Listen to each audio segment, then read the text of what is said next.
Bắt đầu tôi xin giới thiệu tôi cùng hát để nhớ người yêu cũ đã bỏ rơi tôi 3 năm trời, đang làm vất vả kiếm vợ yêu nhưng mà không thấy nó đi trơn xà lắm. Tôi bắt đầu hát những bài nhạc tên con chiên con ai nhưng mà tôi hát với tên phổ thông.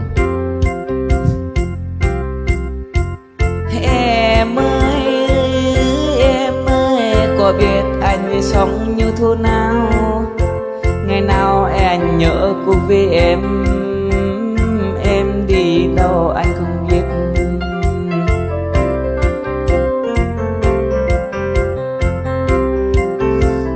Làm thế nào em biết không gọi cho anh một câu, đi đâu xa lắm em không thêm về nhà cùng anh.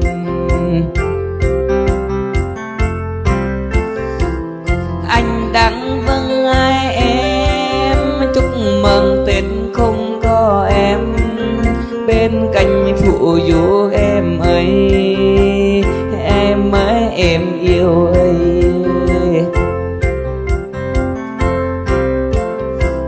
Lúc trước mình sống cùng nhau anh ngồi bên đây còn em người bên kia em ơi, bây giờ không có rồi em.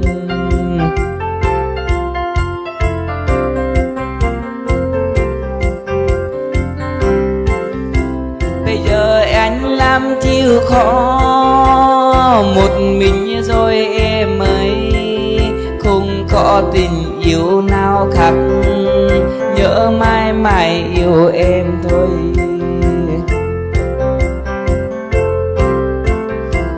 Làm sao em đi trốn không bao một cái câu cho anh gọi em mày không trả lời em, anh mệt lắm rồi.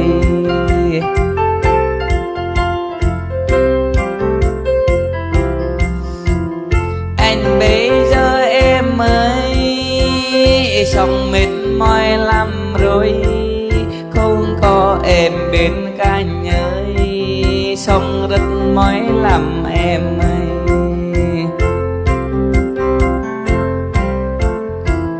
Còn em mới sống bên kia có người đàn ông bên cạnh ôm nhổ lấm làm em ơi, còn anh lạnh dòng như đã.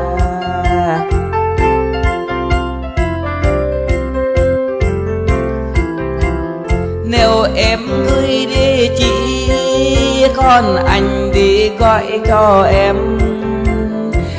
không về nhà thao nhưng mà bỏ rơi anh 10 năm.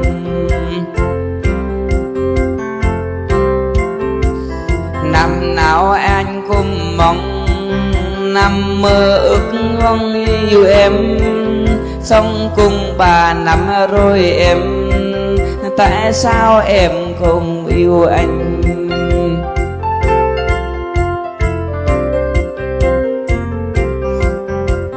Anh nói sao thì nào em tránh xa qua em ơi, không yêu thương một chút rồi em mới yêu em yêu.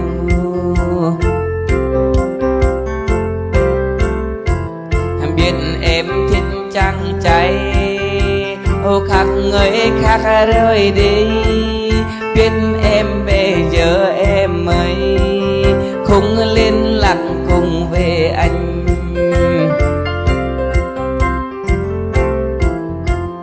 Anh biết em chân thay chẳng là khung mẫu của anh, em giàu anh bao lâu 2 năm trời rồi em.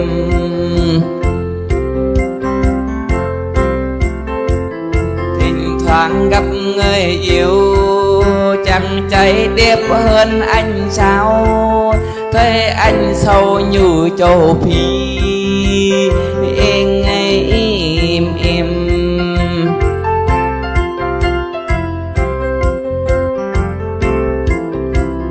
Trước Anh em yêu nhau, anh ngồi bên này em bên kia, anh ngủ bên kia em bên này, làm sao mình bỏ một giây phút.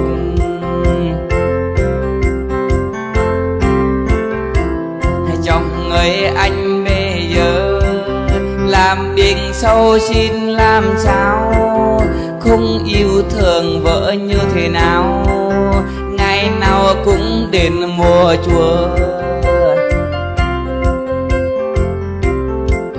Thế đang mùa đàn tháng, anh cùng múa xoay cho em, lúc nào em cần ăn ngọt, anh về múa cam cho em.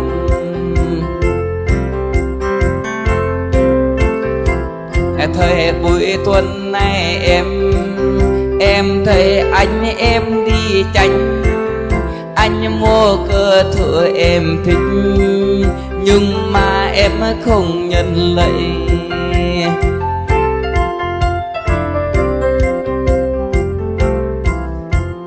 Ngài ta chẳng cháy đẹp gửi cho em một quả xoài, em bao khùng tôi trôi đầu, lễ luôn thích muốn làm chồng.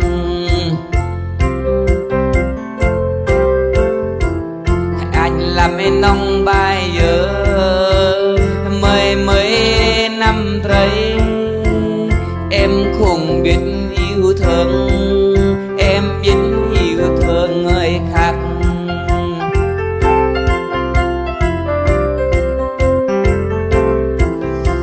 Ôi chim đến thôi ăn trước, em không liên lạc đến rồi, em bao không cần làm chi, dùng cơ sim anh mệt lắm.